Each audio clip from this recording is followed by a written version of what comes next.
भरपूर लोक असं म्हणत आहे की मी काहीतरी हलगर्जीपणा केला असेल किंवा माझ्यातच काहीतरी चूक झाली असेल। तर हा त्या दिवसचा ब्लॉग आहे ज्या दिवशी स्वराज अचानक आजारी पडला। सकाळपासून त्याचं रुटीन तुम्ही बघून घ्या आणि कुठे काय चुकलं ते मला पण कळत नाही आहे। तर सकाळी आम्ही उठलो आणि त्या दिवशी छत्रपती शिवाजी महाराज यांचा राज्याभिषेक सोहळा होता। आम्ही तिथं गेलो, तिथून घरी आलो। त्या दिवशी तो दिवसभर मस्तपैकी खेळला, जेवण केलं, फ्रूट्स खाल्ले आणि एनर्जी ड्रिंक म्हणजेच की ॲपल एनर्जी ड्रिंक घेतली। सर्व काही नॉर्मल होतं, परंतु अचानक असं काय झालं तर ते आपण बघूया। तर चला। हाय फ्रेंड्स, तर मम्मीची साडी बघा किती मस्त आहे। तर या साडीचा मम्मी करत आहे आज शूट।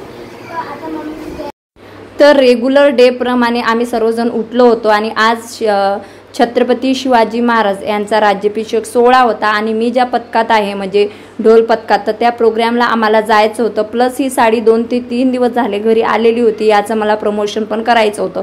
तर इथं सगळ्यात अगोदर मी उठली आणि आज गुरुवार पण होता, तर सगळ्यात अगोदर मी घर क्लिनिंग केली, पूजा वगैरे केली आणि ही साडी वेअर करून घेतलेली आहे। आणि आता इथं ना मी साडी प्रमोशनचा व्हिडिओ शूट करत होती।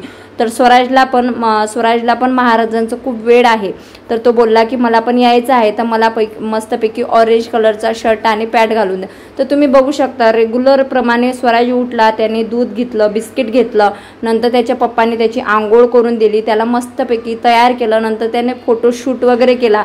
परंतु आपण म्हणतो ना एका आईचं काळीज आधी धडधड करत असते आणि मला सकाळपासूनच असं थोडं असं हे होत होतं की काहीतरी विचित्र होणार आहे का, किंवा असं धडधड मला होत होतं, परंतु मला ते कळलं नाही की काय होणार आहे। तर इथं मी साडीचे जो रिव्ह्यू होता तो दिलेला आहे। 2 ते 4 आम्ही रील्स शूट केल्या आणि नंतर मला त्या दादाचा कॉल आला की लवकरात लवकर या। नंतर मी ऑरेंज कलरची साडी वेअर केली आणि साडी वेअर करून ॲटो बोलावला आणि ॲटोने आम्ही तिघं पण त्या सोहळ्याला तिथं पोहोचलेला आहोत। तर तिथं आम्ही गेलो आणि तिथं नाही की असं भरपूर वेळ थांबलो असं काहीच नाही, निदान म्हणजे 5 ते 10 मिनटं बस। तिथं पूजा वगैरे झालं, महाराजांचा पूजाविधी झाला, हार वगैरे अर्पण केला आणि मुजरा वगैरे असं हे केलं आणि चहाच घेतला आणि चहा वगैरे घेऊन आम्हाला इथून निघायचं होतं। बघू शकता फक्त नॉमिनल 5 मिनटंच आम्ही थांबलो होतो आणि 5 मिनटं थांबलो, फोटो शूट वगैरे केला।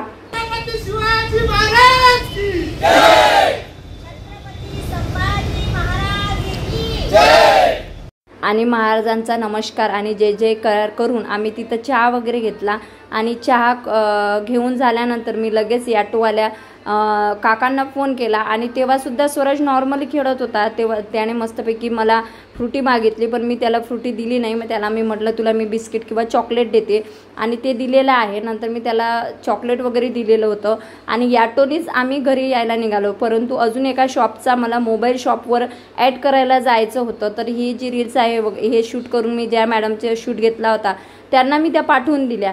नंतर आम्ही पुन्हा ॲटो करून या शॉपवर आलो। या शॉपवर आल्यानंतर इथं पण फॅन वगैरे होता आणि असं नाही गरमी वगैरे आहे म्हणून, तर इथं मी त्याला फ्रूट आणून दिलेलं होतं ॲपल, तर तो ते ॲपल खात होता आणि मी माझं शूट करत होती। आणि इथं पण थंड हवेचं म्हणजे AC वगैरे होता लागल्या, नेमकं त्याला ऊन लागलं की ताप कशामुळे आला। नमस्कार सर्वांना, तर आज आपण आलेलो आहोत नॅशनल मोबाईल अकोट येथे। तर मी असं ऐकलेलं आहे या मोबाईल शॉपीवर काहीतरी खास ऑफर आहे, तर तुम्हाला सुद्धा जाणून घ्यायचं आहे ना, तर चला या। वगैरे काहीच नव्हतं, तर मी असं ऐकलेलं शूट वगैरे मी आटोपला आणि शूट वगैरे आटोपल्यानंतर लगेच आम्ही इथून निघणार होतो। तर मी त्या ऑटोवाल्या काकांना फोन केला की तुम्ही कुठं आहे, तर ते बोलले मी 5 ते 10 मिनिटात येतो, तू तिथंच वाट बघ। तर मी स्वरा बोलतही होती की चल मम्मा आपण पैदल घरी जाऊ, परंतु आम्ही तसं केलं नाही, आम्ही ॲटोनीच घरी आलो। ॲटोनी घरी आल्यानंतर तुम्ही बघू शकता स्वराजचा एक मम्माचा व्हिडिओ होता, तर तो त्याने शूट केला, मस्तपैकी पोज दिले, फोटो काढले आणि नंतर मी त्याचे कपडे चेंज करून दिले आणि नंतर आम्ही लिंबू सरबत घेतलं। लिंबू सरबत घेतल्यानंतर हा जो पसारा होता हा मला आवरायचा होता, तर हा पसारा मी आवरला। गुरुवार होता, भरपूर उशीर झाला होता घरी यायला आणि घरी यायला उशीर झाला होता, त्याच्यामुळे मग सकाळी मी घाईघाई पूजा केली होती, परंतु स्वामींचं 11 वेळा नामस्मरण तारक मंत्र वगैरे मी बोलला नव्हता। मी म्हटलं चला आपण संध्याकाळी बोलू। तर हे आवरल्यानंतर माझ्या मनात मग म्हणजे जशी स्वराजची संध्याकाळी तब्येत खराब झाली ना, तर माझ्या मनात हेच येत होतं की आज सकाळी मी स्वामींचं नाम स्मरण केलं नाही म्हणून काय स्वामींनी मला शिक्षा दिली का, असं मला वाटत होतं। तर इथं मी स्वयंपाक केला आणि डाळ भात वगैरे भाजी पोळी केली, स्वराला जेवण दिलं, स्वराजला माझ्या हाताने भरवलं आणि नंतर तो म्हणत होता मम्मा मी झोपतो, मी त्याला वाकळ वगैरे टाकून दिली आणि तो झोपलेला आहे। तो झोपल्यानंतर मी गॅस ओटा वगैरे आवरला, स्वराला गणेशजीसाठी भगर केली होती ती डब्बा वगैरे द्यायला पाठवून दिलं आणि स्वराज मस्तपैकी झोपला होता। नॉर्मली तो 1 ते 1.5 तास झोपत असतो तशा पद्धतीने, तर नॉर्मली तो झोपलेला होता आणि झोपेतून उठल्यानंतर मग मला ढोलपथकात जायचं होतं म्हणून मी आणि तेव्हा पण मी बघितलं तर त्याचा अंगवर फक्त तो असा मला असं हे वाटत होता म्हणजे सुस्त झालेला वाटला होता, पण मला असं वाटलं तो आता झोपेतून उठला असेल म्हणून झाला असेल। तर तो उठल्यानंतर त्याने बिस्किट मागितलं, मला दूध मागितलं, मी त्याला बिस्किट दूध दिलं आणि नंतर मी गेलेली आहे माझ्या प्रॅक्टिससाठी। तर प्रॅक्टिस मधून मी जेव्हा आली तर अक्षरशः मला स्वराज झोपलेला दिसला, तो झोपलेला दिसला म्हणून मी सगळ्यात अगोदर थर्मामीटर घेतलं आणि त्याचा ताप चेक करायला घेतला, तर त्याचा ताप तेव्हा 102 होता। तर तेव्हाच मी आणि मी गणेशजीला कॉल केला की तुम्ही लवकरात लवकर घरी या, स्वराजला आपण हॉस्पिटलमध्ये घेऊन जाऊ। तर नंतर त्यांनी हॉस्पिटलमध्ये कॉल लावला तर डॉक्टर अवेलेबल नव्हते आणि ते गावाला गेलेले होते। तर मग गणेशजीने मेडिसिन आणली होती, म्हणजे जे आम्ही मेडिसिन त्याला देत असतो तर ते मेडिसिन आणलेली होती आणि ते मेडिसिन द्यायची होती, परंतु स्वराज बोलला मला ॲपल ड्रिंक घ्यायचं आहे। तर मी गणेशजीला सांगितलं तुम्ही येताना एक ॲपल ड्रिंक वगैरे घेऊन या। तर गणेशजीने त्याच्यासाठी ॲपल ड्रिंक आणली आणि तोपर्यंत मी काय केलं, ओला रुमाल घेतला, कापूर घेतलं, मीठ घेतलं आणि त्या ओला रुमालाने त्याची संपूर्ण बॉडी डोकं वगैरे सर्व पुसून काढलं। ते पुसून काढल्यानंतर गणेशजी आले, गणेशजीने त्यांना ॲपल ड्रिंक दिला, तो त्याने घेतला आणि त्याने उलटी करून टाकली। असं नाही की जुना ॲपल ड्रिंक होता, ॲपल ड्रिंक नवीनच होता। तर ते घेतल्याबरोबर त्याने दूध डाळ भात जे काही खाल्लं होतं ना ते सर्व उलटी केली। मग ते मी पुसली वगैरे आणि गणेशजीला पण उपवास होता तर मला ना अशी धडधड लागलीच होती सुरू आणि मनातही आलं होतं की आता जेवण वगैरे झालं की लगेच मी स्वामींची 11 माळी तारक मंत्र करते आणि स्वराजला पाणी वगैरे देते। तर इथं पटापट मी पोळ्या भाजी टाकली आणि जेवण वगैरे म्हणजे जेवण करायचं होतं। तर इथं भाजी पोळी झाल्यानंतर सगळ्यात अगोदर मी सर्व ताटे वगैरे घेतले, तेव्हा स्वराज मस्तपैकी खेळत होता। मग मी यांना म्हटलं चला एकदा त्याला औषध देऊ नका, त्याची ताप चांगलीच आहे। औषध घेत नाही ना बाळा?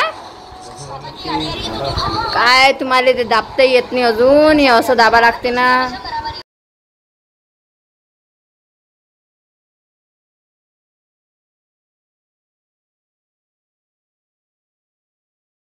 तर तेव्हा मी त्याचा पुन्हा ताप चेक केला तर तेव्हा त्याचा ताप 99 होता। तर मी म्हटलं नॉर्मल आहे 99, 100 म्हणजे एवढं तर असतेच ना, नॉर्मल आहे म्हटलं 99।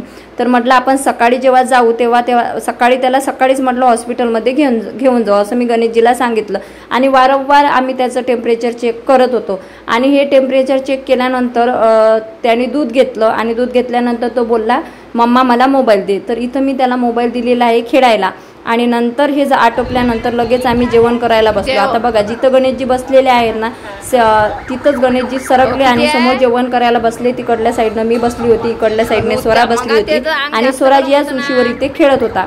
तर आता इथं आम्ही त्याचं टेम्परेचर 2दा-3दा चेक केलं पण नॉर्मलच होतं आणि अचानक त्याला तेवढा ताप भरला आणि तेवढ्या मिनिटात त्याला जे म्हणतो ना आपण झटके सुरू झाले। तर झटके ताप वाढल्यामुळे त्याला सुरू झाले होते आणि 5 वर्षापर्यंत हे असे काहीतरी म्हणजे लहान मुलांना होतच असतं।